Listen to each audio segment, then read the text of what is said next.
Welcome back to my channel.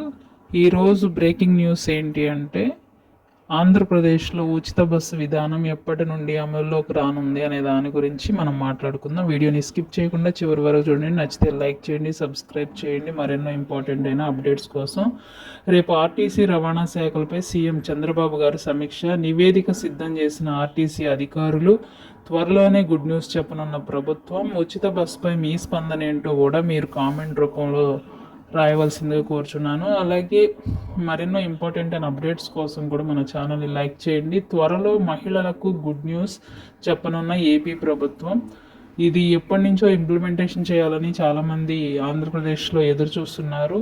త్వరలోనే దానికి check పెట్టే అవకాశం ఉందని మనకి అధ్యయనాలు తెలియజేస్తున్నారు. కాబట్టి ఏపీఎస్ఆర్టీసీకి నెలకి 250 కోట్లు ఖర్చు అవుతుందని అంచనా. అంటే ఏపీ ఉచిత బస్సు విధానం అమలు చేస్తే 250 కోట్లు అధిక భారం అనేది ప్రభుత్వం మీద పడుతుంది.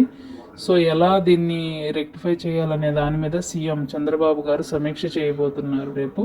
ఇప్పటికే తెలంగాణ, కర్ణాటకలో పథకం అమలు తీరుపై అధ్యయనం చేశారు. ఫైనల్గా దీన్ని ఇంప్లిమెంటేషన్ చేయాలి. ఎందుకు అంటే హామీ ఇచ్చారు కాబట్టి 100% చేయాల్సి ఉంటుంది. కాబట్టి మీ ఆధార్ కార్డ్ని రెడీగా పెట్టుకోండి, అప్డేట్ చేసుకోండి. ఎక్కడ రాంగ్ లేకుండా ఉంటేనే మీరు ఉచిత బస్సు ప్రయాణం అనేది చేయగలుగుతారు. ఓకేనా? Thank you very much. Subscribe చేయండి.